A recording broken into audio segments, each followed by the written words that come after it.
تو اس بات کی وضاحت ابتدائی میں کر دی جائے کہ اکثر اوقات ہر منگل کو ہونے والے اس تاریخ رسالت اور سیرت پیغمبر کے درس میں کچھ مجالس بھی شامل ہو جاتی ہیں۔ بعض اوقات ولادت معصوم کی تاریخ ہوتی ہے، بعض اوقات شہادت کی تاریخ ہوتی ہے، اور بعض اوقات کسی برادر ایمانی کی جانب سے منعقد کی جانے والی کوئی مجلس۔ لیکن چونکہ گزشتہ 5 سال سے مسلسل ایک عنوان چل رہا ہے، اس لیے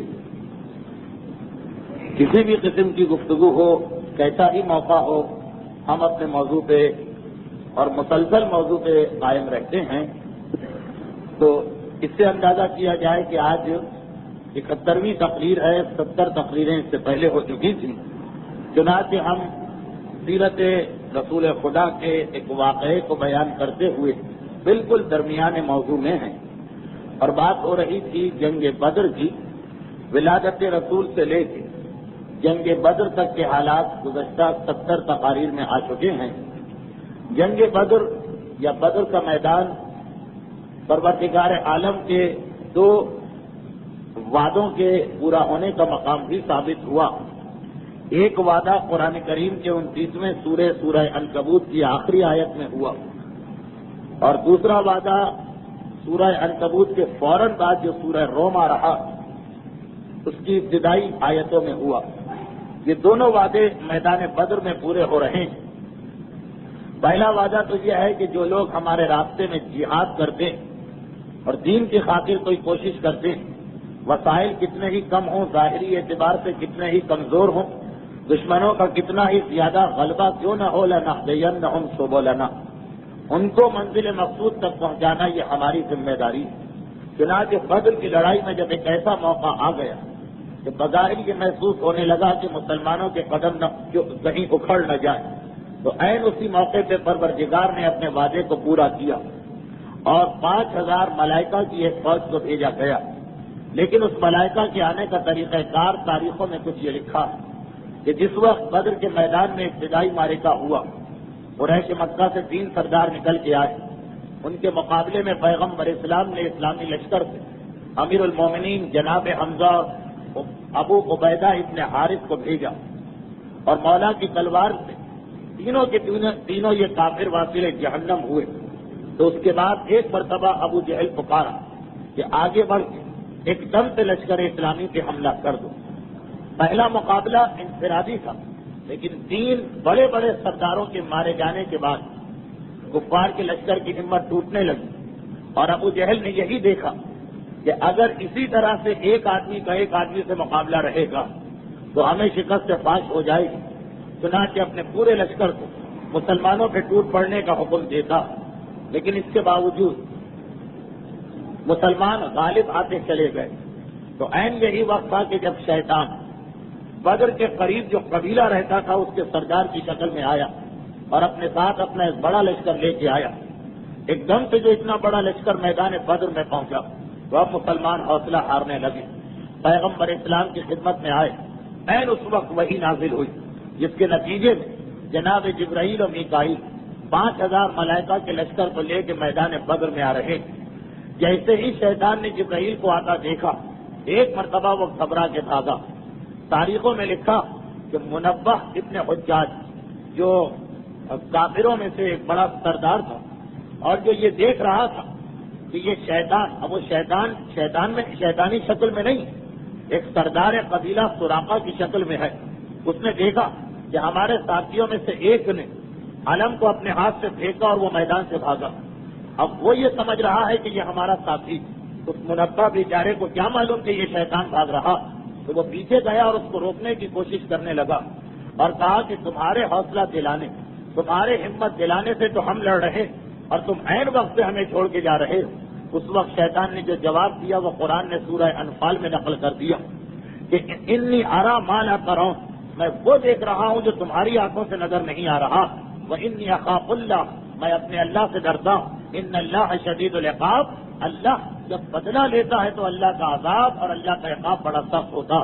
یہ قرآن کے الفاظ ہیں جو جنگ بدر کے موقع پہ شیطان کی زبان پہ جاری ہوئے. خصوصاً یہ ٹکڑا کہ انی ارا ما لا ترون، میں اپنی آنکھوں سے اسے دیکھ رہا ہوں کہ تمہاری آنکھیں نہیں دیکھ پاتی. یہ کہہ کہ شیطان تو فرار اختیار کرتا ہے میدان سے. اور ملائکہ اب مسلمانوں کی مدد کے لیے جنگ بدر میں ہیں. قرآن کی آیت تو بالکل واضح آیت قرآنی کے آنے کے بعد اب کسی مسلمان کے پاس شک کی گنجائش نہیں. لیکن اس کے علاوہ تاریخ اسلام میں بہت سے لوگوں کی گواہی موجود ہے کہ ایک دم سے ہم نے میدان بدر میں سفید رنگوں کی سفید گھوڑوں پہ سوار کچھ انتہائی طویل قامت سپاہیوں کو اپنے درمیان لڑتے ہوئے دیکھا. تو جناب صہیب کی یہ روایت ہے کہ میدان بدر میں جب جنگ ہو رہی اور گھمسان کی جنگ ہو رہی اور دونوں لشکر ایک دوسرے کے درمیان پہنچ چکے ہوں، یعنی انسان کو دوست اور دشمن کی تمیز نہ ہو، اس وقت یہ مناظر دیکھنا بہت مشکل ہوتا. لیکن اتنی کثرت کے ساتھ یہ واقعات پیش آئے کہ جناب صہیب نے یہ کہا کہ میدان بدر میں نے کئی تلواروں کو خود بخود چلتے ہوئے دیکھا اور کئی سروں کو خود بخود کٹ کے گرتے ہوئے دیکھا. تلوار چل رہی ہے، تلوار کا چلانے والا نظر نہیں آ رہا. اس کے علاوہ ابو بردہ کی گواہی، ابو بردہ 3 کافروں کے پیچھے لگے، 2 کی گردنوں کو انہوں نے کاٹا، تیسرے کی گردن خود بخود کٹ کے گری. وہ تینوں کٹے ہوئے سر لے کے رسول کی خدمت میں آئے. اللہ کے رسول، یہ 2 کافروں کی گردن پہ تو میں نے تلوار چلائی، مگر پتہ نہیں کہ تیسرے کا سر کیسے کٹ کے گر گیا. پیغمبر اسلام نے کہا کہ یہ ملائکہ تھے جو تمہارے ساتھ ان کفار مکہ کو قتل کر رہے ہیں. قبیلہ بنو غفار کے، قبیلہ بنو غفار کے، یہ وہی قبیلہ ہے جس سے جناب ابو ذر کا تعلق ہے. اس قبیلے کے ایک نوجوان کا کہنا کہ میں اپنے چچا زاد بھائی کے ساتھ اس علاقے سے گزر رہا تھا جب ہم لوگ کافر تھے. میں نے دیکھا کہ جنگ ہو رہی، اپنے چچا زاد بھائی سے کہا کہ آؤ پہاڑی پہ کھڑے ہو جاؤ اور دیکھو کہ جب جنگ ختم ہو رہی اور ایک فریق بھاگ رہا، ابھی تو ہم کو یہ بھی پتا نہیں کہ یہ جنگ کس کے درمیان ہو رہی. جب تم کسی فریق کو بھاگتے ہوئے دیکھو تو آگے بڑھ کے اس کے دشمنوں کے ساتھ شامل ہو کے لوٹ مار کرنا. یہ آپ کے علم میں ہے کہ جناب ابو ذر غفاری کا قبیلہ، اس کا اصل پیشہ ہی ڈاکہ زنی اور لوٹ مار تھا. چنانچہ یہ 2 نوجوان کہہ رہے ہیں ان کو کسی سے نہ کوئی ہمدردی ہے نہ کسی سے ان کا تعلق ہے کہ ہمیں تو اپنا پرانا کام کرنا ہے، کونے میں کھڑے ہو جاؤ، جو ہارنے لگے آگے بڑھ کے اس کے مال کے اوپر حملہ کر دینا اور لوٹ کے لے جانا. میں کھڑا ہو گیا اپنے چچا زاد بھائی کے قریب کہ اتنے میں ایک مرتبہ مجھے ایسا لگا کہ میرے قریب سے بہت بڑا لشکر گزر رہا اور آواز آ رہی ہے کہ آگے بڑھو آگے بڑھو. ایسی ہیبتناک آوازیں اور گھوڑوں کی آواز، جبکہ دائیں بائیں نظر کچھ نہیں آ رہا کہ میرا چچا زاد بھائی تو خوف اور دہشت کی وجہ سے وہیں گر کے ہلاک ہو گیا، ہارٹ فیل ہو گیا اس کا، اور میں ڈر کے مارے آگے بڑھا، پیغمبر اسلام کی خدمت میں پہنچا اور اسی واقعے کی وجہ سے میں نے اسلام قبول کیا. اس کے علاوہ خود پیغمبر اسلام کے چچا جناب عباس اور مولائے کائنات کے بڑے بھائی جناب عقیل، مسلم ابن عقیل کے والد، آپ سن چکے ہیں 2 ہفتے پہلے کہ یہ جنگ بدر میں مکے والوں کے لشکر میں شامل تھے. جب جنگ کے بعد ان کو گرفتار کر کے لایا گیا اور پیغمبر کے سامنے یہ لوگ پہنچے تو جناب عباس نے ایک مرتبہ پیغمبر سے کہا کہ مجھے کسی نے گرفتار نہیں کیا. یہ سن کے وہ نوجوان جو جناب عباس کو میدان سے گرفتار کر کے لایا وہ ایک مرتبہ احتجاج کرنے لگا، چیخ اٹھا، اللہ کے رسول یہ کیا کہہ رہے ہیں عباس، میں نے اتنی محنتوں کے ساتھ ان کو گرفتار کیا. عباس نے پلٹ کے کہا کہ تم میرے قریب آ کے مجھے ہاتھ بھی نہیں لگا سکتے، تمہیں کیا پتا کہ ایک سفید رنگ کے اور طویل قد و قامت کے نوجوان نے آ کے مجھے پکڑا، جب میں گرفتار ہو چکا تھا تو تو نے آ کے میرے شانے پہ ہاتھ رکھ دیا. پیغمبر اسلام مسکرائے اور اس انصاری نوجوان سے کہا کہ میرے چچا ٹھیک کہہ رہے ہیں، تم ان کو گرفتار کر بھی نہیں سکتے تھے، یہ ایک فرشتہ تھا جس نے ان کو گرفتار کیا اور تمہاری مدد کی تاکہ تم ان کو پکڑ کے یہاں لے کے آ جاؤ. یہ جناب عباس کی اپنی گواہی. اس کے علاوہ اس میدان بدر میں صاحب نامی ایک کافر گرفتار ہوا جو بعد میں اسلام لے آیا. وہ اپنی گرفتاری کے حالات میں یہ بتا رہا. یہ سارے واقعات میں اس لیے پیش کر رہا ہوں کہ آج کے جو جدید مورخین وہ قرآن کی آیت کی تعبیر کر کے یہ ثابت کرنے کی کوشش کرتے ہیں کہ جنگ بدر میں فرشتے وغیرہ کچھ نہیں آئے تھے، لیکن نہ صرف یہ کہ نفس قرآنی سے یہ ثابت ہے بلکہ تاریخی واقعات سے بھی یہ ثابت ہے. صاحب ایک ایسے کافر کے جو بعد میں مسلمان ہوئے اور پیغمبر کے صحابیوں میں شامل ہوئے حضرت صاحب، وہ یہ فرماتے کہ میں میدان جنگ میں لڑنے آیا تھا مسلمانوں کے خلاف. ایک مرتبہ میں نے دیکھا کہ ایک عجیب شکل و صورت کا انسان، جیسی شکل و صورت عرب میں نہیں پائی جاتی، وہ آگے بڑھ کے آتا، مجھے پکڑتا، رسیوں سے باندھ کے زمین پہ ڈال کے چلا جاتا. اور بعد میں جس وقت میدان بدر میں لڑائی ختم ہونے کے بعد زخمیوں کو اور شہیدوں کی لاشوں کو اٹھایا جا رہا تھا، اس وقت ایک مسلمان نے مجھے دیکھ کے رسول تک پہنچا دیا. اور اس کے بعد ایک گواہی، آخری گواہی وہ جو اس اعتبار سے بڑی اہم کہ مکے کے اندر دی گئی. ویسے تو واقعات بہت سارے ہیں، ان سے یہ پتہ چلتا ہے کہ میدان بدر میں فرشتے آئے. ایک آخری گواہی اور سن لیجیے اور میں اپنے عنوان پہ آ جاؤں. خیر، ابو رافع یہ پیغمبر اسلام کے غلام، بعد میں مولا کائنات کے غلام بنے. بیت المال ان کی نگرانی میں مولا کائنات میں دیا، اور انہوں نے مولا کی زکات کے عنوان کی حدیثوں کو لکھا اور ایک کتاب کی صورت میں جو مسلمانوں کی سب سے پہلی کتابوں میں سے ایک ہے جمع کیا. یہ ابو رافع اصل میں پیغمبر اسلام کے چچا جو لڑائی میں آئے ان کے غلام ہیں اور بہت بوڑھے تھے، تو یہ مکے میں رہتے تھے. یہ کہتے ہیں کہ اچھا یہ خود مسلمان ہو چکے تھے لیکن اپنے اسلام کو چھپایا ہوا تھا. جناب عباس رسول خدا کے چچا وہ بھی مسلمان ہو چکے تھے، انہوں نے بھی اپنے اسلام کو چھپایا ہوا تھا، کیونکہ خصوصاً جناب عباس کا مسئلہ یہ تھا کہ وہ کاروباری آدمی تھے، بہت سے لوگوں کو انہوں نے قرضہ دے رکھا تھا. اگر پتہ چل جاتا کہ یہ اسلام لے آئیں تو جو کافر تھے وہ ان کا قرضہ واپس کرنے سے انکار کر دیتے. چنانچہ جناب عباس بھی اپنا اسلام چھپائے ہوئے. ابو رافع تو غلام ہونے کی وجہ سے مجبور، جناب عباس رسول خدا کے چچا اپنے کاروباری مصلحتوں کی وجہ سے اپنے اسلام کو چھپائے ہوئے. جناب عباس کی بیوی ام الفضل پیغمبر اسلام کی چچی وہ بھی مسلمان ہو چکی ہیں اور اپنے اسلام کو چھپائی ہوئی. ابو رافع کہہ رہے ہیں کہ کفار مکہ کا لشکر بدر کی لڑائی لڑنے کے لیے گیا، اس کے بعد واپس پلٹ کے آیا. جب واپس پلٹ کے آیا تو مکے کے گھر گھر میں ماتم ہو رہا تھا. اچھا، اب بظاہر تو ہم لوگ بھی غمگین تھے لیکن دل میں بہت خوشی منا رہے تھے. میرا کام یہ تھا کہ میں تیر بناتا تھا، مکے میں میری تیر بنانے کی دکان تھی، میرا کام یہ تھا. اور تیر بنانے کے لیے چھوٹی سی کوٹری زمزم کے کنویں کے برابر میرے لیے میرے آقا عباس نے خرید کے دے رکھی تھی. چنانچہ میں اپنے دستور کے مطابق زمزم کے کنویں کے قریب اپنی کوٹری میں تیر بنا رہا ہوں کہ اتنے میں میری مالکن ام الفضل بھی آ گئی، وہ تو اسلام لا چکی، اور ہم دونوں بیٹھ کے باتیں کرنے لگے. اب یہ بالکل تنہائی ہے، چنانچہ خوشی کا اظہار کر رہے ہیں کہ اچھا ہوا کافروں کو شکست ہوئی، بڑے بڑے کافر مارے گئے اور مسلمان جیتے.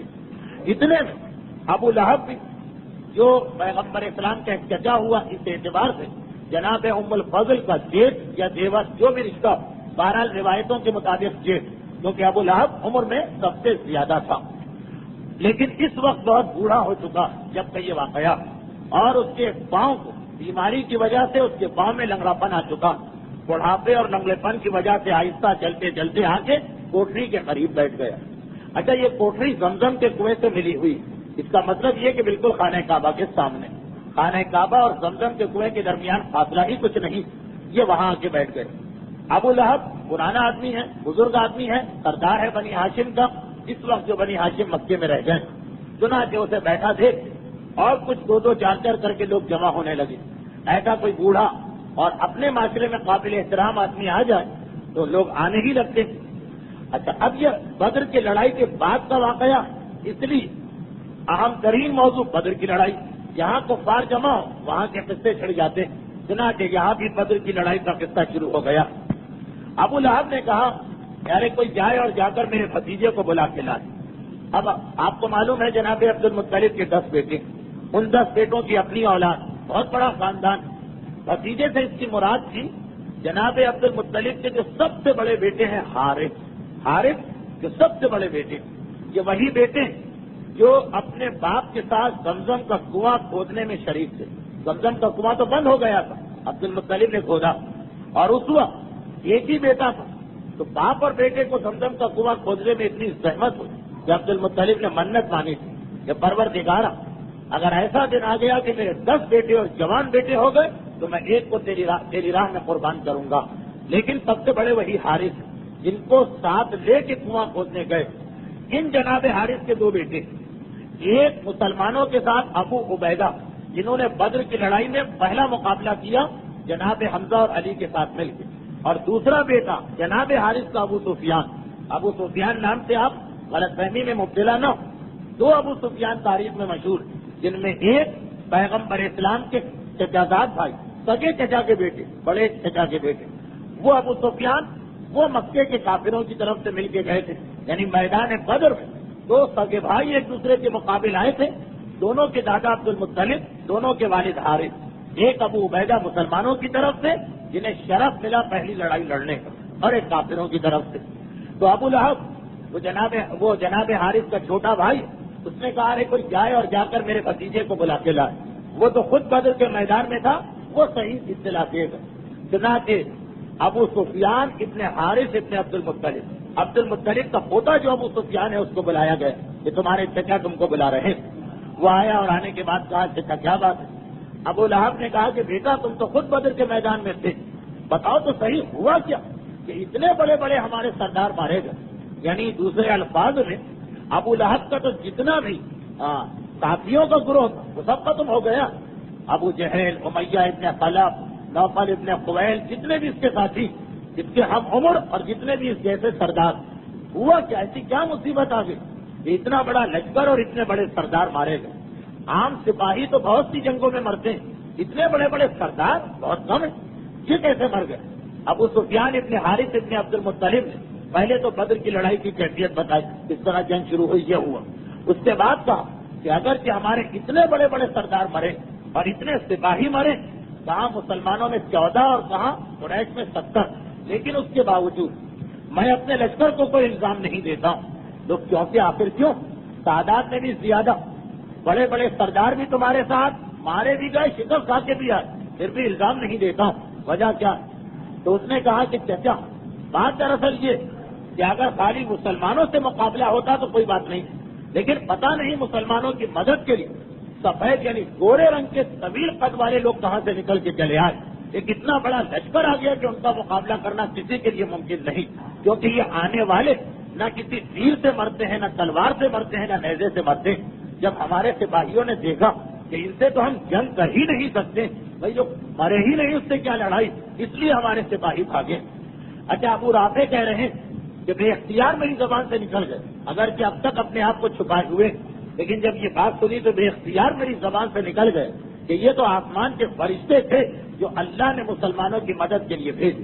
اتنا سننا ابو لہب تو پہلے ہی بہت جلا بیٹھا اور غصے کے عالم میں، ایک مرتبہ غصے کے عالم میں کھڑا ہو اور ابو رافع کے منہ پہ زور سے ایک تھپڑ مارا اور کہا کہ تو ہمارے دشمنوں کی حمایت و تائید کر رہا، میں تجھے زندہ نہیں چھوڑوں گا. یہ کہہ کے ابو لہب نے پھر حملہ کرنا چاہا، لیکن اب ابو لہب کی بھاوت یعنی جناب ام الفضل وہ خاتون وہ آگے بڑھی. انہوں نے وہی تیر بنانے کے جو آلات تھے میرے ہاتھ میں، اس میں لکڑی کا ایک بڑا سا ستون بھی تھا، ایک لکڑی کا ایک بڑا سا ٹکڑا بھی تھا، وہ اٹھا کے ابو لہب کے سامنے آ گئے اور کہا خبردار اسے ہاتھ نہ لگانا. اس کا آقا یعنی جناب ام الفضل کے اپنے شوہر عباس وہ آج کل مسلمانوں کی قید میں، تو کیا تم نے اس کو بالکل بے یار و مددگار سمجھ لیا؟ خبردار جو کسی نے اس کے اوپر ہاتھ اٹھایا ورنہ میں اسے زندہ نہ چھوڑوں گی. ایک عورت اور ایسی قابل احترام عورت جب اس طرح سامنے آئی تو یہ لوگ ٹھنڈے پڑے. لیکن اس واقعے کا مطلب یہی ہے کہ قریش مکہ بھی اس بات کو مان رہے. اب تک جو 3-4 گواہیاں تھیں یہ سب مسلمانوں کی تھی کہ میدان جنگ میں فرشتے آئے تھے، لیکن یہ گواہی تو خود قریشیوں کی تھی کہ مسلمانوں سے تو ہم پھر بھی مقابلہ کر لیتے، یہ جو فرشتوں کا لشکر آ گیا اس کا مقابلہ ہمارے بس کی بات نہیں تھی. اچھا علماء کرام یہاں پہ ایک بات اور لکھتے ہیں کہ جب ابو لہب یہ سارے واقعات سن کر اور اپنی بھاوت جناب ام الفضل کی زبان سے اتنا سخت جملہ سن کے بڑبڑاتا ہوا گیا، بس یہ اس کی زندگی کا آخری ہفتہ. اسی ہفتے میں اسے چیچک کی ایک انتہائی بدترین قسم نکلی.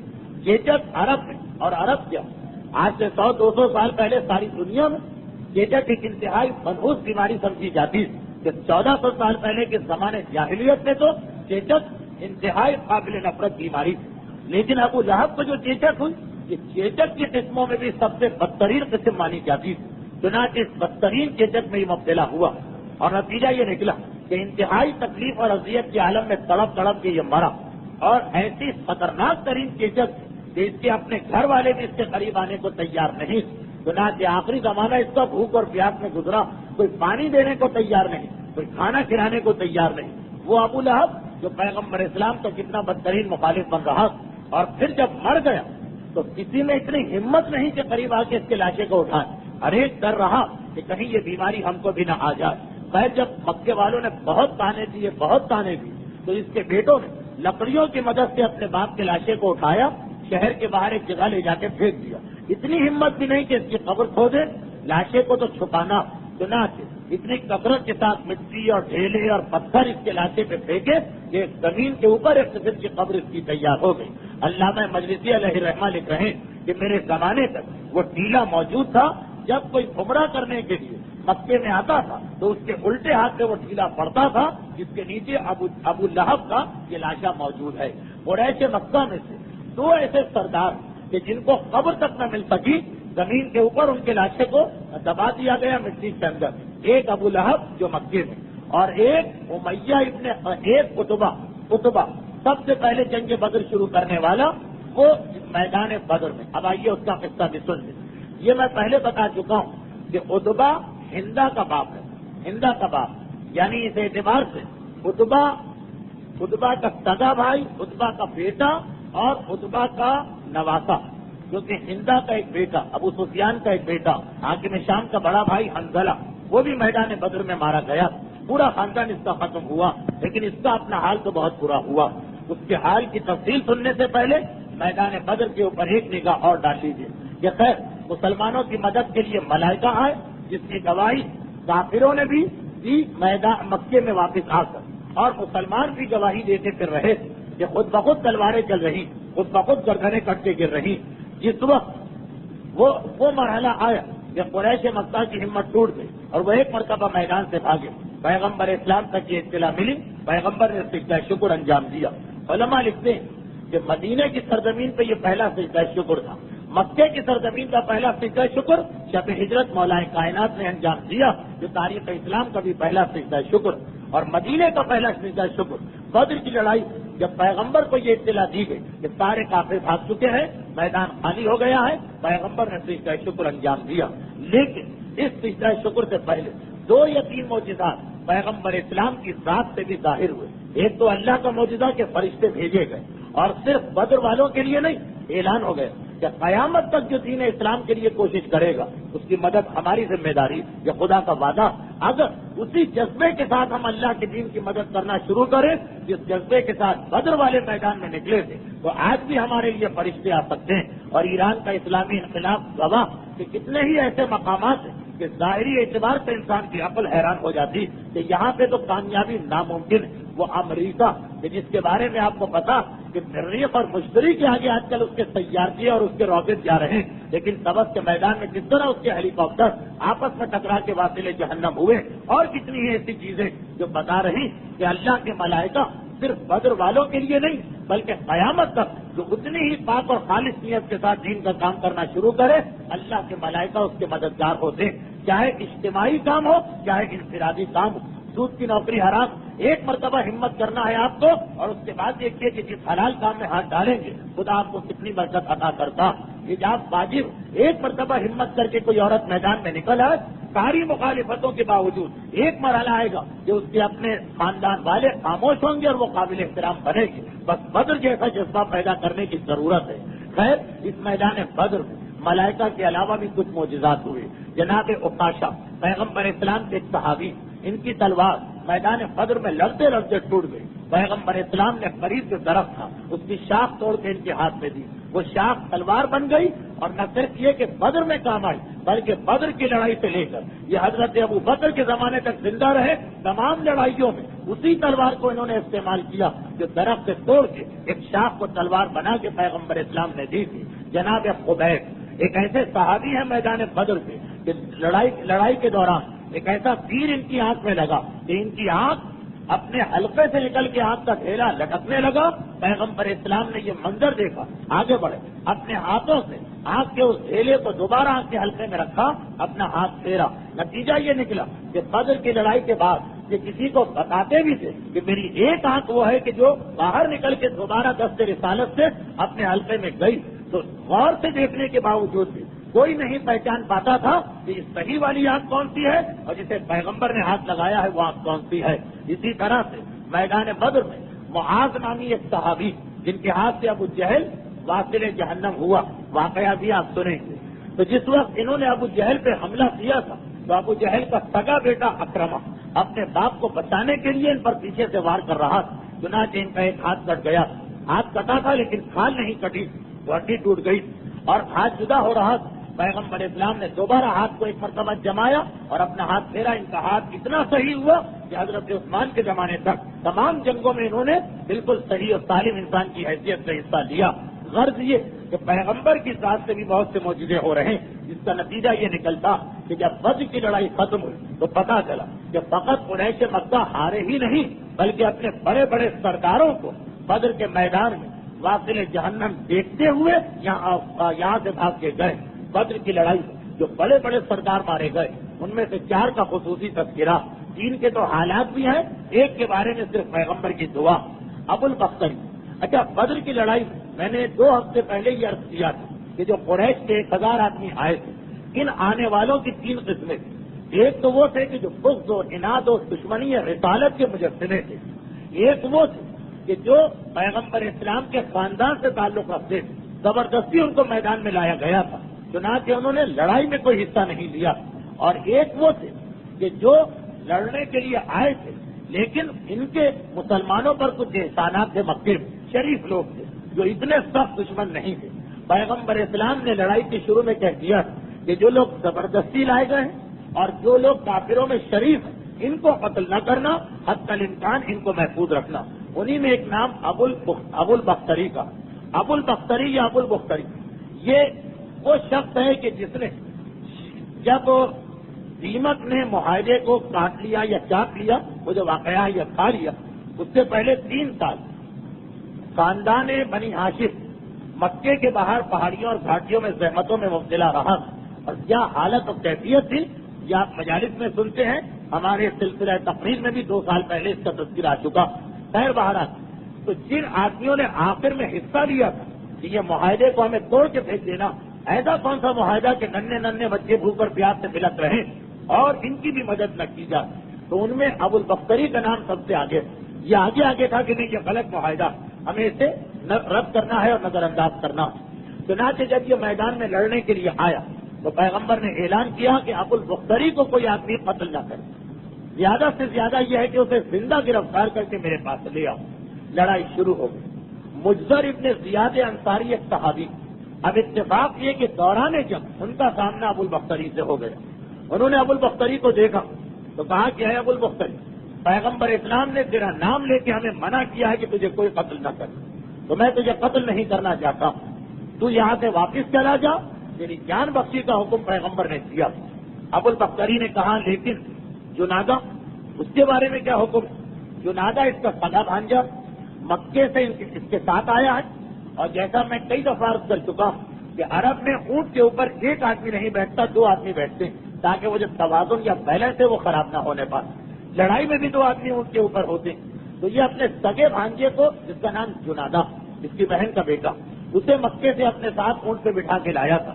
اس وقت جب یہ وہ انصاری نوجوان مجزر ابو البختری سے بات کر رہے ہیں، اس کا بھانجا اس کے پیچھے اونٹ پر بیٹھا ہوا، تو ابو البختری کہتا کہ ٹھیک ہے، میں نے تو سن لیا، میرے بھانجے کے بارے میں کیا حکم؟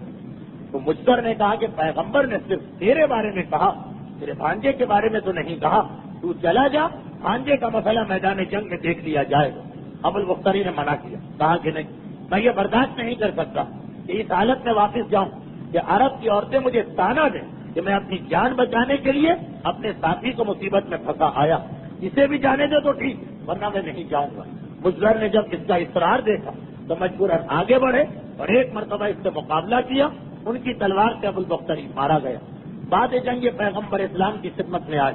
اللہ کے رسول، اگر کہ آپ کے حکم کی مخالفت ہوگی لیکن اس کی وجہ یہ کہ جو خود ہی میدان سے جانے کو تیار نہ تھا. پیغمبر نے کہا خیر جو ہو گیا تو ہو گیا. ابو البختری یہ بھی سرداران مکہ میں سے ایک ہے، وہ اس طرح سے مرا.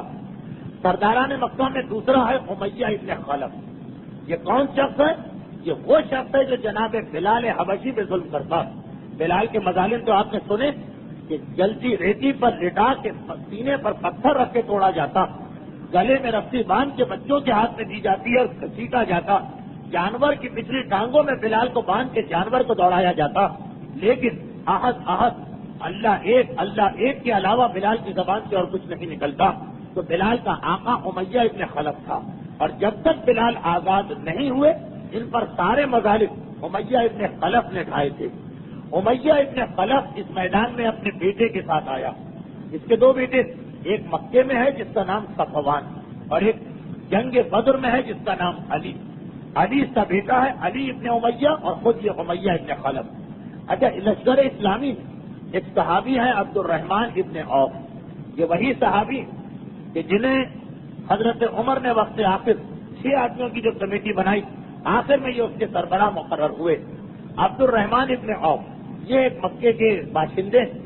ان کا اور امیہ ابن خلف کا ایک معاہدہ تھا کہ اگر عبد الرحمن کبھی مکے میں آئیں گے تو امیہ مکے والا ہے، وہ ان کو پوری حمایت اور پناہ مہیا کرے گا، اور اگر امیہ کبھی مدینے میں آیا تو عبد الرحمن امیہ کو پوری حمایت، پوری مدد، پوری پناہ، پورا شیلٹر دیں گے. یہ دونوں میں ایک معاہدہ. اچھا، اب عبد الرحمن ابن عوف کہہ رہے کہ مکے میں میری اور امیہ کی بہت پرانی دوستی تھی. اسلام لانے سے پہلے میرا نام تھا عبد عمر. عمر عربوں کے خود کا نام، عبد عمر یعنی عمر کا بندہ. جب میں اسلام لے کے آیا تو پیغمبر نے کہا کہ یہ نام غلط ہے، اپنا نام بدلو. چنانچہ میرا نام پیغمبر نے خود عبد الرحمن رکھا، عمر کا بندہ نہیں، رحمان کا بندہ. چنانچہ عبد الرحمن ابن عوف کہلائے. لیکن میرے دوست امیہ کو یہ نام پسند نہیں آیا. جب اسے یہ اطلاع ملی تو وہ ایک مرتبہ میرے پاس آئے اور مجھ سے کہا کہ اے عبد عمر میری بات سنو. جب میرا نام بدلا تھا تو میں نے یہ بھی ارادہ کر لیا تھا کہ اگر کوئی مجھے پرانے کافرانہ نام سے پکارے گا تو میں اس کو جواب بھی نہیں دوں گا. چنانچہ میں نے اپنے گہرے دوست کو جواب دینے سے انکار کر دیا. دوبارہ اس نے پکارا، پھر میں نے جواب نہیں دیا. میرے قریب آ کے شانے کو جھنجھوڑتا کہ میں تجھ سے بات کر رہا ہوں، تو مجھے جواب نہیں دے رہا. تو میں نے کہا کہ نہیں، میرا نام وہ نہیں ہے جو تو لے رہا، میرا نام عبد الرحمن، میں رحمان کا بندہ ہوں. ایک مرتبہ امیہ نے کہا یہ تو بڑا مسئلہ ہو گیا، میں کسی رحمان کو پہچانتا نہیں، میں تو اسی عمر کو جانتا ہوں. عبد الرحمن ابن عوف نے کہا لیکن میں کسی عبد عمر کو نہیں جانتا ہوں، میرا نام تو عبد الرحمن. تو آخر امیہ نے کہا کہ ایسا کریں کہ کوئی تمہارا ایک دوسرا نام رکھ لیں، تیسرا نام، تاکہ جب مجھے تم سے بات کرنا ہو میں تو عبد الرحمن نہیں کہہ سکتا ہوں، میں وہ نام لے لیا کروں. بتاؤ تمہارا تیسرا نام کیا رکھیں؟ میں نے امیہ سے کہا میرا دوست ہے بلال کا آقا، کہ تم ہی کوئی نام رکھو. اس نے کہا اچھا چلو عبد الہ. ایک تو ہمارے یہاں عبداللہ ہے، اللہ کا غلام، اللہ کا بندہ، اور ایک ہے عبد الہ جو لا الہ ہم کلمے میں کہتے ہیں، معبود کا بندہ. یہ نام مجھے بھی پسند آ گیا تو یہ بات طے ہوگی کہ عبد عمر کے نام سے وہ مجھے پکارے گا میں جواب نہیں دوں گا، عبد الہ کے نام سے پکارے گا میں جواب دوں گا. خیر یہ بات طے ہوگی. میدان بدر کے اندر جب کفار بھاگنے لگے تو اس وقت تو میں بھی مال غنیمت جمع کرنے لگا، اور ایک وقت وہ آیا. اچھا، عرب میں زرہ بختر یہ بہت قیمتی چیز ہے، زرہ جو پورے جسم پہ پہنی جاتی ہے. چنانچہ جب یہ کفار مکہ بھاگے تو میں میدان جہاد میں سے، میدان بدر میں سے زرہ جمع کرنے لگا. اتنی زرہ میرے ہاتھ میں آ گئی کہ میرے ہاتھ بھر گئے اور گنجائش نہ رہی. اب میں چلا واپس کہ یہ مال غنیمت کہیں پہ جمع کر کے آ جاؤں. ادھر امیہ ابن خلف جب جنگ زیادہ تیز دیکھا کہ یہ تو بڑا مسئلہ ہو گیا، اس میں تو جان جائے گی، اپنے بیٹے کو لیا اور ایک پہاڑی پہ جا کے کھڑا ہو گیا تاکہ بالکل دونوں طرف سے بچ جائے. لیکن ڈر رہا تھا کہ مسلمان تو چاروں طرف ہے، کوئی مجھے دیکھ نہ لے. جیسے ہی اس نے دیکھا کہ میرا مکے کا دوست جس کا مجھ سے ایگریمنٹ ہے کہ وہ مدینے میں میرا ساتھ دے گا، وہ میرے قریب سے جا رہا. تو ایک مرتبہ عبد الرحمن کہتے کہ میرے کان میں آواز آئی امیہ کی، جو پکار کے کہہ رہا کہ اے عبد عمر ادھر آؤ. میں نے نگاہیں اٹھا کے دیکھا تو کیا دیکھا کہ قریب کی پہاڑی پر یعنی ایک چھوٹا سا ٹیلا، میرا دوست امیہ اور اس کا بیٹا کھڑا. لیکن میں رک تو گیا، آگے نہیں بڑھا. وہ سمجھ گیا کہ کیوں آگے نہیں بڑھ رہا. اس نے اب میرا نام بدل دیا. پہلے تو عبد عمر کہہ کے بلایا تھا، کہا اچھا اے عبد الہ یہاں آؤ، مجھے تم سے ایک کام. جب اس نے یہ کہا تو اب میں اس کے قریب گیا، کیونکہ ہمارا اس کا معاہدہ کہ جب بھی عبد الہ کہے گا میں جاؤں گا. میں قریب پہنچا اس کی. کیا بات؟ کہا کہ دیکھو اس وقت کتنی بری صورتحال، میں مرنا نہیں چاہتا، میرا تمہارا ایک معاہدہ ہے تو مجھے بچا لو. میں نے کہا کہ اگر میں تمہیں بچانے جاتا ہوں تو مجھے یہ زرہ جو میرا مال غنیمت جمع کیا یہ چھوڑنا پڑے. اس نے کہا میری تیری پرانی دوستی پرانے تعلقات ہے، ایک معاہدہ بھی ہے، چھوڑو اسے، اپنے دوست کی جان بچاؤ۔ چنانچہ میں نے باطل ناخواستہ مال غنیمت ایک طرف رکھا، آگے بڑھا اور ایک ہاتھ سے امیہ کا اور دوسرے ہاتھ سے اس کے بیٹے علی کا بازو تھاما اور ان کو لے کے کھڑا ہو گئے۔ جب کوئی میرے قریب سے مسلمان گزرے اور یہ دیکھے کہ میں نے ان کو پناہ دی ہوئی ہے تو وہ آگے بڑھ جائے، کیونکہ یہ تو مسلمانوں کا قانون کہ اگر ایک مسلمان کسی کو پناہ دے تو دوسرے مسلمان اس سے کچھ نہیں کہتے۔ لیکن اور بہت سارے مسلمان گزر گئے۔ جب بدر کی لڑائی میں اکثریت انصار کے لوگ ہیں جو مدینے کے رہنے والے ہیں، وہ تو مکے والوں کو پہچانتے بھی نہیں، لیکن پھر اتفاق سے بلال حبشی وہاں سے گزرے۔ بلال اور اپنے آقا کو نہ پہچانے، اور ایسا ظالم آقا جس نے مذاق بھی بلال کو اڑایا، مظالم بھی بلال کو پہنچا ہے اور تانے بھی بلال حبشی کو۔ اس نے جو یہ منظر دیکھا کہ میرا وہ آقا یہاں پہ کھڑا ہے جو مکے میں اپنے آپ کو خدا سمجھتا، ایک مرتبہ گھبرا کے آواز، کیا ہے مسلمانوں تم کن کے پیچھے ہو، ادھر آ جاؤ۔ کافروں کا سردار راس الکفر، جو کفر کی جڑ ہے، وہ تو یہاں محفوظ کھڑا ہوا۔ یہ جو بلال کی آواز بلند ہوئی، بلال کوئی عام صحابی تو ہے نہیں، سب ان کا احترام کرتے ہیں۔ چنانچہ مدینے کے 4 5 10 انصاری نوجوان دوڑ کے آئے، بلال کیا مسئلہ، تم کیوں آواز دے رہے؟ کہا کہ پہچانتے ہو جو امیہ ابن خلف جس نے مجھ کو اور دوسرے مسلمانوں کو فقط احد کہنے کے اوپر حد سے زیادہ ظلم و ستم کا نشانہ بنایا۔ اب بلال کی اتنی بات مسلمانوں کے لیے کافی، بلال کا حکم چلتا ہے مسلمانوں پر۔ چنانچہ دوڑ کے آئی انصاری نوجوان اور امیہ ابن خلف کو گھیرے میں لیا۔ عبد الرحمان ابن عوف چیخے، ارے اسے ہاتھ نہ لگانا، اسے میں نے اپنی پناہ میں لیا ہوا۔ لیکن بلال کا حکم آنے کے بعد اب کوئی مسلمان تیار نہیں اتنے بدترین اور سخت ترین کافر کو زندہ چھوڑنے پر۔ چنانچہ دوڑے ہی عبد الرحمان ابن عوف کوشش کر رہے ہیں کہ میں ان دونوں کو بچاؤں، چنانچہ ان کو اپنی پشت پر لیا، کبھی دائیں طرف کبھی بائیں طرف بھاگ دوڑ کر کے ان کے سامنے آ رہے ہیں۔ یہ تو پتا کہ کوئی مسلمان میرے سینے پہ نیزہ یا تیر یا تلوار نہیں چلائے گا، لیکن مہاراج 2 آدمیوں کو ایک آدمی کہاں تک بچا؟ ایک مرتبہ موقع ملا ان ساری نوجوانوں اور گھسیٹ کے امیہ کے بیٹے کو نکالا اور اس کی گردن کے اوپر تلوار چلائی۔ باپ نے اپنے سامنے بیٹے کو مرتا دیکھا، ایک مرتبہ چیخا، آئے میرا بیٹا، لیکن اتنی دیر میں وہ واصل جہنم ہو چکا۔ عبد الرحمان ابن عوف کہتے کہ اب مجھے اصل آدمی کی فکر پڑی، کیونکہ میرا معاہدہ تو اسی سے تھا، اسے میں نے بچانا چاہا، لیکن انصاری نوجوانوں کا ہجوم بڑھتا چلا گیا۔ اب جو بھی یہ منظر دیکھ رہا ہے دوڑ کے یہاں آ رہا، یہاں تک کہ میں نے دیکھا کہ یہ بچ نہیں سکے گا امیہ۔ میں نے اسے زمین پہ گرایا، خود اس کے اوپر اوندھا لیٹ گیا، چاروں طرف سے اسے چھپا لیا تاکہ پیچھے سے جو حملہ کرنے کا امکان تھا وہ بھی ختم ہو جائے۔ لیکن میرا جسم چھوٹا تھا، اس کا جسم ذرا بڑا تھا۔ ایک انصاری نے اس کی ٹانگ پکڑ کے اسے گھسیٹا اور میرے نیچے سے نکالا، اس کی گردن کے اوپر تلوار چلائی۔ اس کشمکش میں میرا ایک پاؤں بھی زخمی ہو گیا ایک مسلمان کی تلوار سے۔ میں نے کھڑے ہو کے بلال کو دیکھا، بلال تم نے اس وقت کتنی خرابی کی، یہ آدمی بھی گئے میرے ہاتھ سے اور جو مال غنیمت تھا وہ بھی گیا۔ میدان جنگ اس طرح مال تو نہیں رکھتا رہتا، وہ بھی گیا اور یہ بھی گیا۔ بلال نے کہا مگر تم بھی تو دیکھو کہ جو کافروں کے سخت ترین سردار ان کو تم اپنی حفاظت اور پناہ میں لے رہے ہو۔ امیہ ابن خلف اس طرح سے واصل جہنم ہوا، اس کا بیٹا۔ اس کے علاوہ بڑے بڑے سرداروں میں ایک ابو جہل تھا۔ ابو جہل یہ تو خاص الخاص آدمی، بلکہ آپ سن چکے کہ بدر کی لڑائی شروع ہونے سے پہلے بھی مصالحت کی گنجائش تھی اور امکان تھا کہ شاید مصالحت ہو جائے، لیکن ابو جہل کی وجہ سے مصالحت نہ ہو سکی۔ ابو جہل کے بارے میں پیغمبر شروع سے کہہ چکے، 2 آدمیوں کا خاص نام لیا، ایک نوفل کا اور ایک ابو جہل کا۔ یہ اور نوفل کا نام میدان جنگ میں لیا، ابو جہل کا نام جنگ ختم ہونے کے بعد لیا۔ وہ کس طرح سے؟ ابو جہل کے بارے میں حقیقت تو یہ ہے کہ تاریخ میں بھی کوئی بالکل معتبر روایت نہیں ہے کہ وہ کس طرح مارا گیا، بس یہ ہے کہ اس کا لاشا جنگ کے بعد ملا۔ جب جنگ ختم ہوئی پیغمبر کو ابو جہل کی فکر سب سے زیادہ تھی، کیونکہ جو مسلمان کسی کو مارتا تھا، واصل جہنم کرتا تھا، اگر بڑا آدمی مرے تو فوراً آ کے رسول کو اطلاع دیتا، اللہ کے رسول ابو البختری مارا گیا، اللہ کے رسول امیہ مارا گیا۔ ابو جہل کی کوئی اطلاع نہیں آئی تھی، چنانچہ پیغمبر اسلام نے کہا جاؤ اور جا کے کافروں کے لاشوں میں ابو جہل کو تلاش کرو اور دیکھو، اگر ابو جہل کو ڈھونڈنے میں پریشانی ہو تو ایک نشانی میں بتاتا ہوں، اور وہ نشانی یہ ہے کہ اس کے گھٹنے کے نیچے ایک نشان ہے۔ لوگوں نے کہا اللہ کے رسول یہ نشانی آپ نے کیسے بتائی؟ تو کہا کہ بچپنے میں، اور جنہوں نے میری پوری 70 تقاریر سنی تو شاید سوائے میرے اور کسی نے پوری تقاریر نہ سنی ہو، لیکن اگر کسی نے پوری 70 تقاریر سنی تو اسے یاد ہوگا کہ ابو جہل پیغمبر اسلام کے بہت بچپنے سے مخالف تھا۔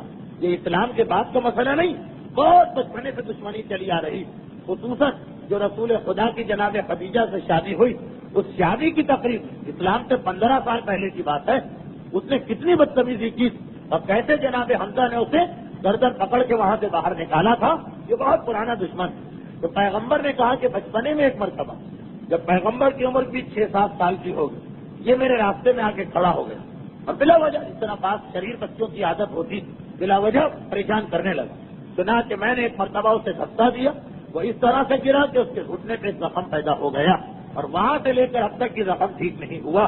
یہ پہچان میں اس لیے بتا رہا ہوں کہ یہ زخم اسے آیا ہی اس لڑائی میں جو بچپنے میں میرے اور اس کے درمیان ہوئی۔ بہرحال پیغمبر نے خاص نشانی دے کے لوگوں کو بھیجا اور بعد میں جب لوگ پہنچے تو پتا چلا کہ یہ اتنا سخت جان تھا کہ اس وقت تک اس کی جان نہیں نکلی، البتہ زخموں سے نڈھال زمین پہ گرا۔ اور یہ زخم کیسے پہنچے؟ اب تاریخ کہتی کہ جنگ کے دوران ایک نوجوان ہے جن کا نام ہے معاذ۔ ایک معاذ تو وہ ہے جن کا واقعہ آپ نے شروع میں سنا کہ جن کا بازو کٹا تھا اور پیغمبر نے ٹھیک کر دیا۔ اتفاق سے 2 معاذ ہیں اور دونوں کے بازو کٹے، ایک کا بازو پیغمبر نے ٹھیک کیا، ایک پیغمبر تک آ ہی نہیں ان کی بات سن لی۔ معاذ کہتے ہیں کہ جب جنگ ہو رہی تو میں نے ایک مرتبہ میں قریش کے قریب سے گزرا، جہاں پر قریش زیادہ تھا۔ ایک شور کی آواز سنی کہ قریش کے نوجوان ایک دوسرے سے کہہ رہے ہیں کہ ابو الحکم کا خیال رکھنا۔ اچھا، ابو جہل تو ہم لوگ کہتے ہیں، مکے والے تو اسے ابو الحکم کہتے ہیں، اس کا خیال رکھنا کوئی دشمن اسے نقصان نہ پہنچا دے۔ یہ جو میں نے سنا تو میں نے سوچا اچھا یہ تو بہت اچھا ہوا کہ مجھے یاد آ گیا کہ سب سے بدترین دشمن یہاں پایا جاتا۔ میں ایک مرتبہ دیکھنے لگا، تلاش کرنے لگا اور مجھے ابو جہل نظر آ گیا جو اپنے ساتھیوں کو آرڈر دے رہا تھا، احکامات دے رہا تھا، ادھر جاؤ، یہاں دشمن زیادہ ہیں، اس طرف جا کے ان کا مقابلہ کرو۔ میں ایک مرتبہ آگے بڑھا اور تیزی سے میں نے تلوار چلا، ابو جہل کے شانے پہ وہ تلوار پڑی اور وہ ایک مرتبہ زمین پہ گرا۔ باپ کو گرتا دیکھ کے اکرما جو ابو جہل کا سگا بیٹا ہے بعد میں مسلمان ہوا، یہ جو اپنے باپ کے ساتھ ساتھ لگا، اس نے آ کے پیچھے سے میرے اوپر وار کیا، میرا شانہ کٹا۔ اچھا، ادھر ابو جہل جب گرا تو بہرحال اس کی مدد کے لیے کچھ نوجوان آ گئے۔ میں نے دیکھا کہ اب اس کے قریب پہنچنا ذرا مشکل ہو گیا ہے، میں نے سوچا کہ چلو کچھ اور کافروں کو مار کے پھر یہاں آؤ، میں آگے بڑھا۔ شانہ میرا کٹا، خالی کھال جڑی تھی، لیکن اب جو میں جنگ کر رہا ہوں تو میرا کٹا ہوا ہاتھ میرے راستے میں رکاوٹ بن رہا۔ میں نے دیکھا کہ یہ تو بڑا مسئلہ ہو۔ ایک مرتبہ میں نے اپنے پیر کے نیچے کٹے ہوئے ہاتھ کو رکھ کے سختی سے کھینچا، وہ ہاتھ بالکل علیحدہ ہوا، اسے پھینکا میدان جنگ میں اور ایک ہاتھ سے میں مقابلہ کرنے لگا۔ یہ بدر کے ایک مجاہد کا جذبہ۔ اچھا، ادھر مدینے میں 2 بچے تھے، 15 اور 16 سال، معوذ اور عمر ابن جمح ان کا نام۔ جیسا میں نے عرض کیا کہ روایتوں میں بہت اختلاف ہے، خصوصاً اس میں شیعہ اور سنی کتابوں میں تو اور زیادہ اختلاف پیدا ہو جاتا۔ یہ 2 بچے تھے 15-16 سال، ان کو شروع سے یہ تمنا کہ ہم کوئی اور کارنامہ کریں یا نہ کریں، ابو جہل کو زندہ نہیں چھوڑنا، کیونکہ انہیں یہ معلوم تھا کہ باقی کافروں کے مقابلے میں ابو جہل کی خرابی یہ ہے کہ یہ گستاخی بھی کرتا ہے شان رسالت، باقی تو خیر دشمن، لیکن توہین کرنا، گستاخی کرنا وہ ابو جہل کا کام۔ چنانچہ یہ میدان جنگ میں لڑتے جا رہے ہیں 2 بچے 15-16 سال کے، ہر مسلمان سے پوچھتے جا رہے ہیں کہ وہ ابو جہل کہاں۔ مدینے والے تو خود اس کو اتنا نہیں پہچانتے، مکے کے جو پرانے مسلمان ہیں ان میں سے کسی نے بتایا وہ ابو جہل، وہ جو زخمی حالت میں۔ ایک مرتبہ یہ دونوں نوجوان، یہ دونوں بچے اس پر جھپتے اور اپنی تلواریں اتنی تیزی کے ساتھ چلا کہ ان کو یقین ہو گیا کہ ابو جہل اب مر گیا ہوگا۔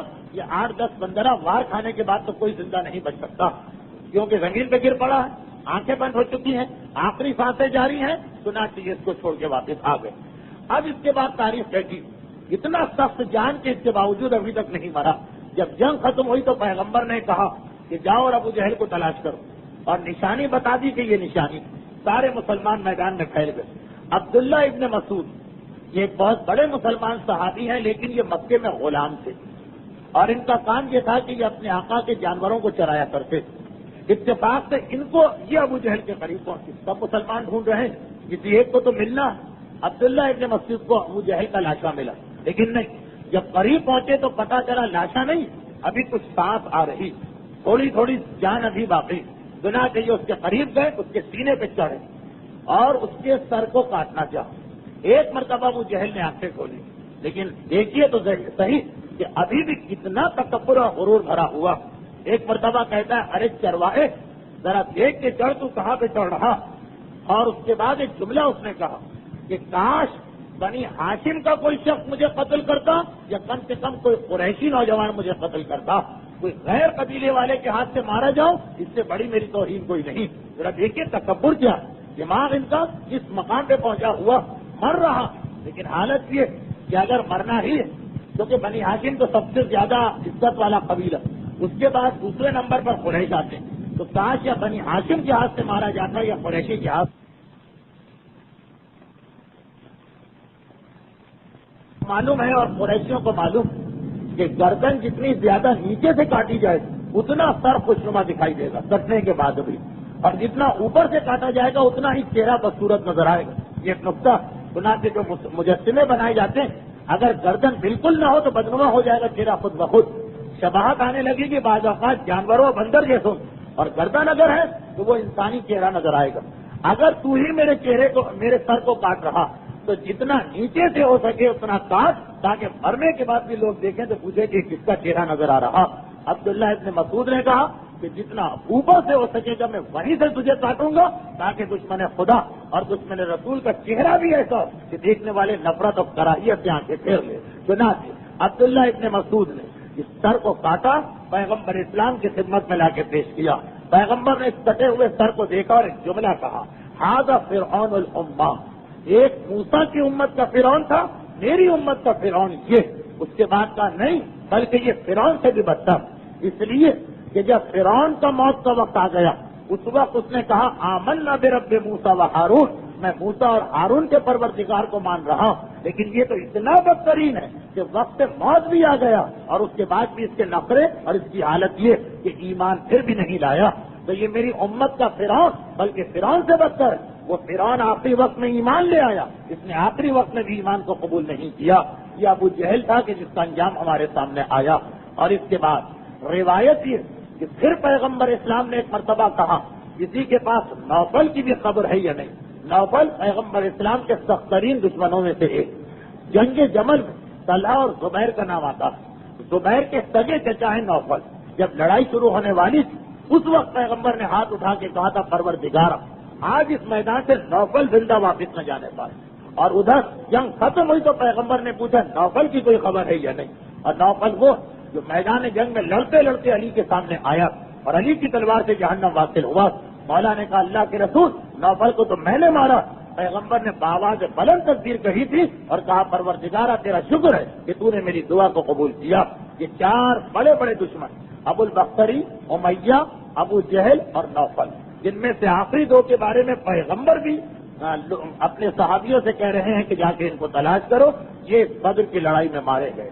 اب روایت یہ کہ جب بدر کی لڑائی ختم ہوئی تو پیغمبر اسلام قریب آئے ان لاشوں کے اور حکم دیا کہ ان سارے لاشوں کو جو بدر کا اصل کنواں جو بدر کا، سارے لاشوں کو اس کے اندر ڈال دو اور اس کنویں کو بند کر دو۔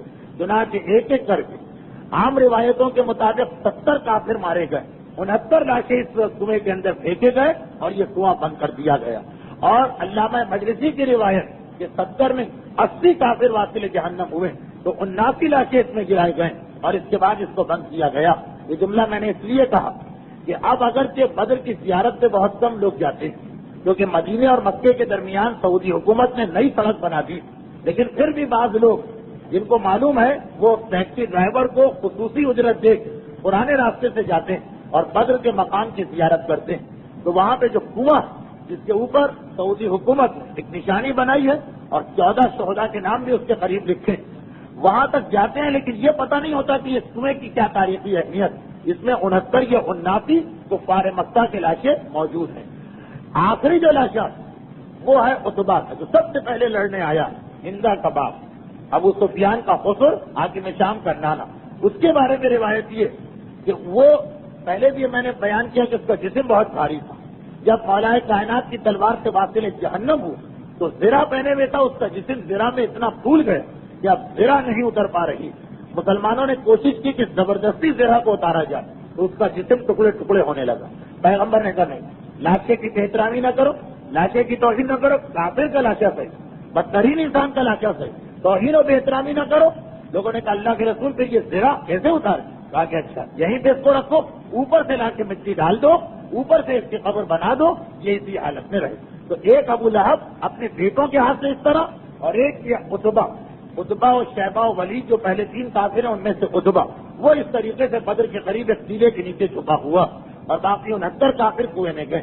کنویں کو بند کر دیا گیا، لیکن کنواں بند ہونے سے پہلے جب پورے لاشیں اس میں پہنچ گئے تو پیغمبر قریب آئے اور نام لے کے کہا، اے ابو جہل، اے امیہ ابن خلف، اے ابو البختری، اے شیبہ، اے ولید، جو 8-10 بڑے بڑے تھے ان کا نام لیا اور کہا کہ دیکھو میرے پروردگار نے جو وعدہ مجھ سے کیا تھا وہ وعدہ تو پورا کیا، تم سے جو وعدہ کیا گیا وہ وعدہ پورا ہو رہا ہے یا نہیں.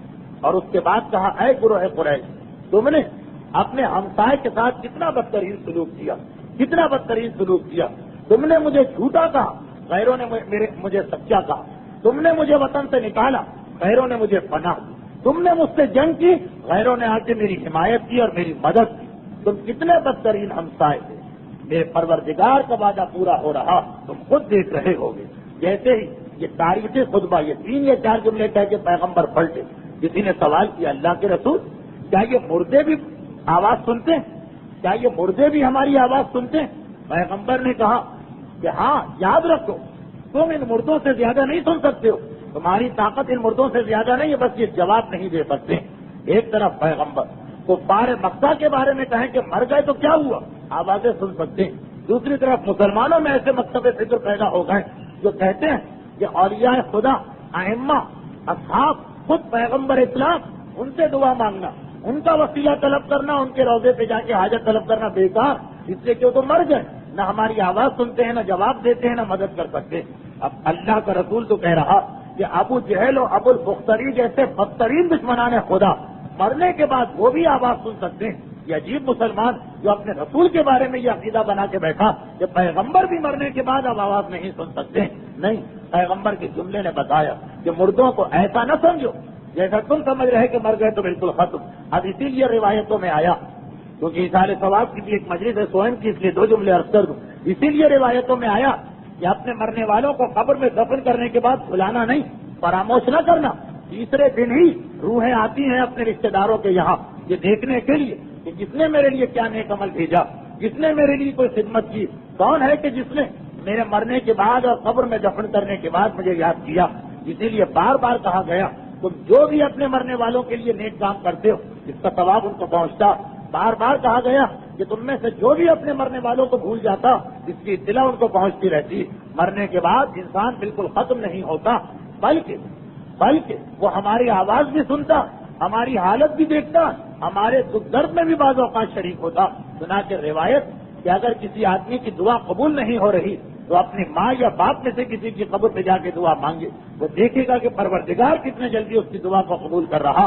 یہ ماں اور باپ کے بارے میں بعض علماء نے اس میں ایک احتمال ڈالا کہ اس کی وجہ یہ کہ باپ اور ماں کی قبر پہ جا کے دعا مانگو گے تو باپ اور ماں کو جب پتا چلے گا ہائے میرا بیٹا اس حالت میں، ہائے میری بیٹی اس حالت میں، وہ بھی تمہارے ساتھ بارگاہ الہی میں دعا کریں گے. اور پروردگار مردوں کی وہ دعا جو غیروں کے حق میں کی جائے زیادہ جلدی قبول کرتا. ہاں، مردے کی دعا اپنے حق میں قبول نہیں ہوتی. پکار کے کہتا رہے اللہ میاں میں نے نماز چھوڑ کے بڑی غلطی کی اب تو مجھے معاف کر دے، نہیں، وہاں پہ اس کو سزا ملتی. بے شک کہتا رہے قدم تو لے حیاتی، کاش میں زندگی میں کچھ سوچ لیتا اور جس طرح ایک کوٹھی بنائی، بنگلہ بنایا، گاڑی بنائی، کاروبار اسٹیبلش کیا، اس طرح سے کاش مرنے کے بعد اپنے مرنے کے بعد کے لیے بھی کچھ نیکیاں بھیج دیتا. وہ دعائیں قطعاً قبول نہیں ہوا کرتی. تو بہرحال یہ بار بار کہا گیا اور بدر کی لڑائی نے تو اس مسئلے کو بالکل واضح کر دیا کہ مرنے والا سنتا بھی ہے ہماری بات کو اور ہماری مدد کا محتاج بھی ہوتا. اب یہ زندوں کے ہاتھ میں ہے کہ اس کی مدد کس طرح سے کرتے. لیکن ایک بات یاد رکھیے کہ جو مدد ہم کریں گے سو کریں گے، اس میں ایک بات کا خیال بہت زیادہ رکھنا کہ ایسا نہ ہو کہ مرنے والے کے جو آخری رسومات ہیں اس میں ہم سے کوئی غلطی ہو جائے. باقی مدد تو خیر بات کی چیز ہے. مدد کسے کہتے ہیں؟ جو چیز ہم پر واجب نہیں ہے اور ہم اپنی خوشی سے کریں، یہ ہے مرنے والے کی مدد. لیکن اس سے پہلے ایک مرحلہ اور ہے جو ہمارے یہاں بہت کم طے ہوتا کہ جب کوئی مرنے والا مر گیا، ایک اصول یاد رکھنا کہ جتنے بھی اس کے مالی واجبات اور مالی قرض ہیں اس کے وارثوں کے اوپر واجب ہے کہ اس کو پہلے ادا کرے. ہاں، اپنی جیب سے نہیں. مرنے والا اگر کچھ مال چھوڑ کے گیا تو نہ مرنے والے کا خمس پہلے دینا واجب. مرنے والے پر زکوٰۃ یا فطرہ ہے تو وہ پہلے دینا. مرنے والے نے اگر لوگوں سے قرضے لے رکھے ہیں وہ قرضے پہلے ادا کرنا. مرنے والے پر اگر حج ہے اس کے حج کے پیسے کو الگ نکال کے رکھنا.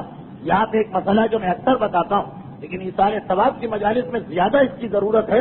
اس مسئلے کی وضاحت ایک آخری چند جملے ہیں میرے، وہ یہ ہے کہ یہ بھی یاد رکھیں کہ اگر کسی مرنے والے پر یہ چیزیں ہیں، یعنی خمس ہے یا زکوٰۃ ہے یا فطرہ ہے یا اس کے اوپر فرضے ہیں لوگوں کے، یا اس کے اوپر حج، یا اس کے اوپر واجب صدقے، جو صدقہ واجب ہوتا ہے، جو واجب صدقے، اگر کسی مرنے والے پہ یہ چیزیں باقی اور اس نے کچھ مال چھوڑا تو اس کے وارثوں کے لیے اس کے مال کو ٹچ کرنا، مال کو چھونا بھی حرام اور گناہ. یہاں تک کا مسئلہ کہ اگر اس آدمی نے کوئی کیش نہیں چھوڑا یا چھوڑا ہے لیکن اتنا کیش نہیں ہے کہ یہ ساری چیزیں ادا ہو جائیں، تو اب اس کا مکان بیچنا پڑے گا، اس کا فرنیچر بیچنا پڑے گا، اس کے کپڑے بیچنا پڑیں گے. تو یہ جو طریقہ رائج کہ مثلاً مرنے والے کے کپڑے ہیں وہ کسی غسال کو یا گورکن کو یا کسی اور فقیر کو دے دی، یہ غلط، یہ جائز نہیں جب تک کہ مرنے والے کے مالی واجبات کو پہلے ادا نہ کیا جائے. اگر یہ یقین ہے کہ بہرحال مالی واجبات ہم دے دیں گے، یہ پورا ارادہ بھی، اتنے پیسے بھی ہیں اور پھر یہ چھوٹے موٹے جوڑے دیتے، دوسری بات ہے. لیکن اگر ابھی یہ بیلنس نہیں کیا، یہ حساب نہیں کیا کہ مرنے والے پہ شریعت کے واجبات کتنے اور مرنے والے پہ کا جو کل ایسٹ ہے، کل جائیداد ہے، وہ کتنا وہ چھوڑ کے گیا، آپ نے ابھی اگر حساب نہیں کیا تو مرنے والے کے جسم پر جو لباس تھا، جو غسل خانے میں جا کے غسال اتارے گا، اسے بھی واپس لانا واجب. وہ وارثوں کا حق نہیں ہے کہ کہہ دیں کہ ٹھیک ہے وہ ہم نے چھوڑ دی، وہ حق ہے خمس و زکوٰۃ اور حج والوں کا حق ہے، اسے واپس لانا ضروری، یا اس کے اتنے پیسے شامل کرنا پڑیں گے مرنے والے کے مال میں. اور جیسا اکثر ہو رہا کہ اگر مرنے والا بہت زیادہ پیسے چھوڑ کے نہیں گیا لیکن اس پہ خمس باقی، تو اب اس کا مکان بیچنا ہے یا فلیٹ، چنانچہ اس کے وارثوں کے لیے اس مکان میں رہنا حرام ہے جب تک کہ خمس ادا نہ کرے. اور ان کے لیے تو ہے ہی حرام، ہم گئے تعزیت کے لیے پرسہ دینے کے لیے، اگر ہم کو معلوم ہو جائے کہ مرنے والے پہ خمس ہے اور اس کے وارثوں نے اب تک ادا نہیں کیا تو تعزیت کے لیے بھی اس مکان میں جانا حرام. بہت اہم مسئلہ. صرف اتنی اجازت امام خمینی اور آیت اللہ خوئی نے دی کہ مرنے والے کی میت کو نکالنے کے لیے جو آپ جائیں گے، ورنہ مسئلہ تو یہ بھی مشکل تھا، میت کو نکالنے کے لیے جو آپ جائیں گے، اتنی اجازت، بس آپ صرف میت نکالنے کے لیے جائیں اور میت لے کے باہر آ جائیں. ورنہ کوئی ایسا مرنے والا جس پر حج یا خمس یا لوگوں کے قرضے باقی اور اس کے وارثوں نے ابھی ادا نہیں کیے، اس کے مال کو استعمال کرنا حرام. اس گلاس میں پانی پینا حرام ہے جو مرنے والے کے پیسے سے خریدا گیا، اس صوفے پہ بیٹھنا حرام ہے جو مرنے والے کا مال، اس فرش پر یا قالین پہ قدم رکھنا حرام ہے جو مرنے والے کا. البتہ یہ ذہن میں رکھیے کہ کون سا مرنے والا جس پر خمس، حج یا لوگوں کے قرضے باقی اور اس کے وارث کو حساب کتاب نہیں کر رہے، نہ تیار ہیں اس کے اوپر، تو ہم لوگوں کی بھی ذمہ داری ہے کہ یہ ساری چیزیں حرام. اچھا، ہماری تو ہے ذمہ داری، وارثوں کی بھی ذمہ داری. اس کی بیوہ کے لیے حرام ہے اس مکان میں رہنا، اس کے بیٹے اور بیٹیوں کے لیے حرام ہے اس مکان میں رہنا. اب جب یہ مسئلہ میں بتاتا ہوں تو اکثر لوگ ایک اعتراض کر دیتے ہیں کہ آپ کا مسئلہ فقہی اعتبار سے صحیح ہوگا لیکن عملی اعتبار سے یہ کتنا مشکل مسئلہ ہے. اور یہ تو ایسا لگ رہا ہے کہ ظلم ہو رہا کہ ابھی میت پڑی اور آپ کہہ رہے ہیں کہ گلاس میں پانی پینا حرام، چائے کی پیالی استعمال کرنا حرام، فرش پہ بیٹھنا حرام، کمرے میں رہنا حرام، مکان میں رہنا حرام. اب بتائیے یہ کیسے ممکن؟ اگر نیک اور دیندار وارث بھی ہوں جو اپنے مرنے والے کے تمام مال کا حساب کتاب کرنا چاہتے ہیں، پھر بھی اتنے جلدی کون کرتا ہے؟ پہلے میت دفن ہوتی ہے، بعد میں آ کے ان چیزوں کو دیکھا جاتا. تو ایسا تو کہیں بھی نہیں ہوگا کوئی آدمی کہ میت گھر میں پڑی ہے اور پہلے حساب کتاب کر رہا. شرن تو یہی کہ پہلے حساب کتاب کرنا ہے اور وارثوں کو یہ عہد کرنا ہے کہ ہم سارے فرض دیں گے. لیکن اگر آپ کے پاس اتنا ٹائم نہیں، ویسے تو نہیں ہوتا ٹائم، اتنا ٹائم نہیں کہ آپ میت دفن ہونے سے پہلے یہ سب کچھ کر سکیں، تو اب کیا طریقہ ہے اس کو جائز کرنے کا کہ جو اس کی بیوہ گھر میں بیٹھی، جو اس کے بچے گھر میں بیٹھے ہیں، جو تعزیت کے لیے عورتیں آ رہی ہیں، جو مرد آ رہے ہیں، اس کو جائز کرنے کا پھر ایک ہی طریقہ کہ فوراً کسی بھی مجتہد کے کسی بھی وکیل سے رجوع کریں اور ان کو یہ صورتحال بتا کے ان سے مہلت لیں، اور یقیناً آپ کو مہلت مل جائے گی. مہلت لیں کہ یہ کیس ہو گیا ہے، باپ کا انتقال ہو گیا، آپ 15 دن کی مہلت دے دیں، 1 مہینے کی مہلت دے دیں، 1 ہفتے کی مہلت دے دیں.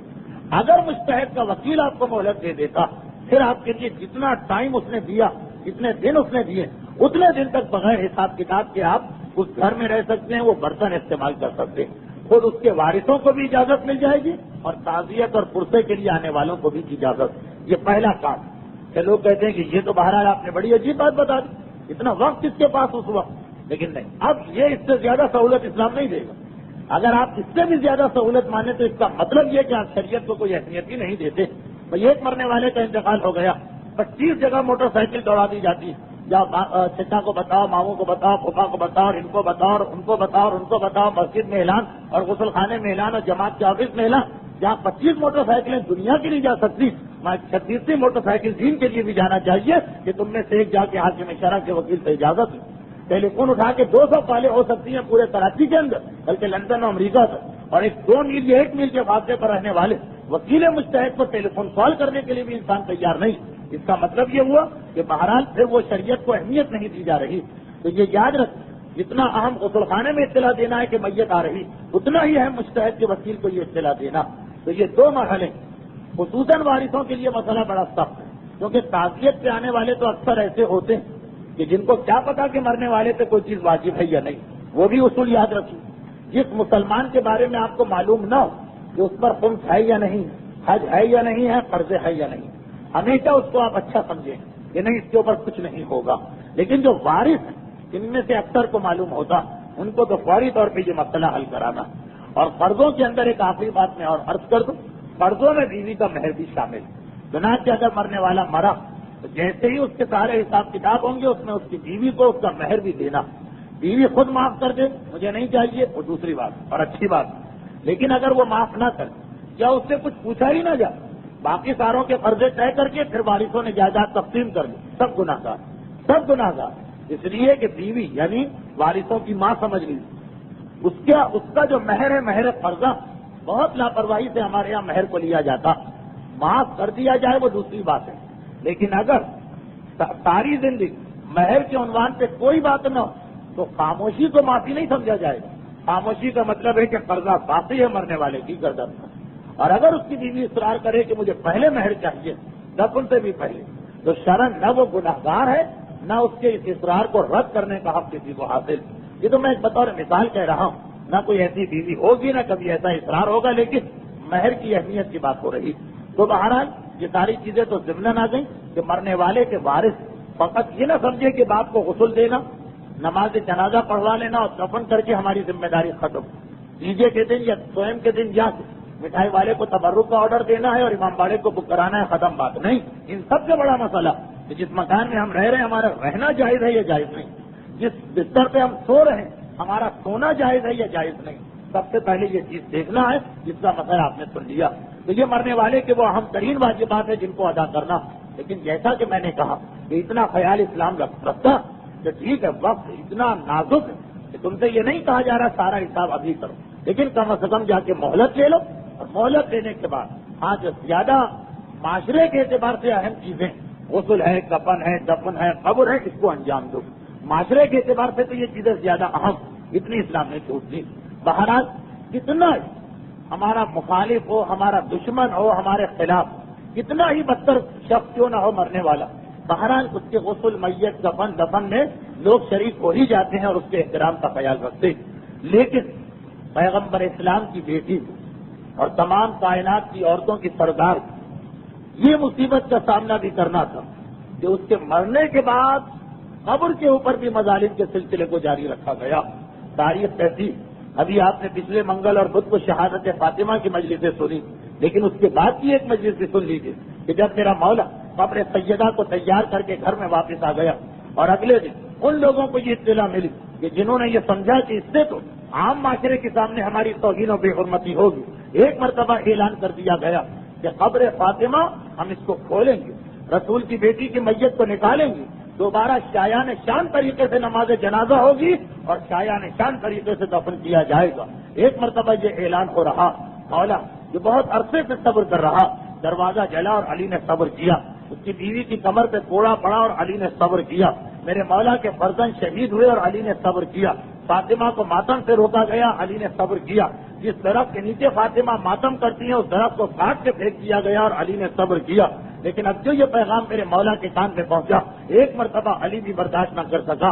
روایت یہ ہے کہ نیلا یہ زرد کرتا پہن کے میرا مولا گھر سے باہر نکلا، گریبان کے بٹن کھلے ہوئے ہیں، آستینیں چڑھی ہوئی ہیں، منہ سے کف جاری ہے، برہنہ سر ہے، برہنہ باں ہے، ہاتھ میں تلوار ہے، قبر فاطمہ کے قریب جا کے بیٹھ گئے۔ اب تک میں نے صبر کیا ہے، لیکن اگر کسی نے قبر فاطمہ کو ہاتھ لگا لیا اب علی صبر نہیں کر سکتا، اب علی کی تلوار حرکت میں آئے گی۔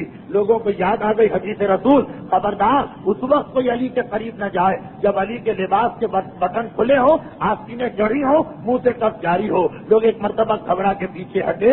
قبر فاطمہ اس وقت محفوظ رہی، میرے مولا کو سارے مصائب دیکھنا پڑے مگر قبر فاطمہ کی توہین کی مصیبت میرے مولا پہ نہ آئی۔ اب ایک مرتبہ آئیے اور اپنے امام زمانہ کو پرسا کیجیے، اے ہمارے زمانے کے امام جو مصیبت علی برداشت نہ کر سکے، اے مولا امام زمانہ آپ کی امامت میں یہ مصیبت بھی آنا تھی۔ 8 شوال کی وہ منحوس گھڑی اور وہ منحوس دن جب ایک مرتبہ ظالم آگے بڑھ رہے ہیں، ان کے ہاتھوں میں بیلچے ہیں، ان کے ساتھ بلڈوزر ہیں، حکم دیا جا رہا ہے کہ ڈھونڈو اس جنت البقیع کے قبرستان میں قبر فاطمہ کہاں ہے، اور ایک مرتبہ اسی قبر فاطمہ پہ یہ بلڈوزر چلائے جائیں۔ ہائے میرا امام زمانہ جس کا دادا علی قبر فاطمہ کی توہین برداشت نہ کر سکا، اس امام زمانہ نے اپنی امامت کے زمانے میں اپنی آنکھوں کے سامنے اپنی دادی کی قبر کی توہین ہوتی دیکھی ہے۔ بس پورے سلسلہ امامت میں 2 ہی امام ایسے ہیں جنہیں اس مصیبت کا سامنا کرنا پڑا، یا امام زمانہ جنہوں نے اپنی دادی کی قبر کی توہین دیکھی ہے، یا کربلا کا سید سجاد جس نے اپنے بابا کو گھوڑوں تلے میدان کربلا میں پامال ہوتے دیکھا۔ ولعنة الله على أعدائهم أجمعين وسيعلم الذين ظلموا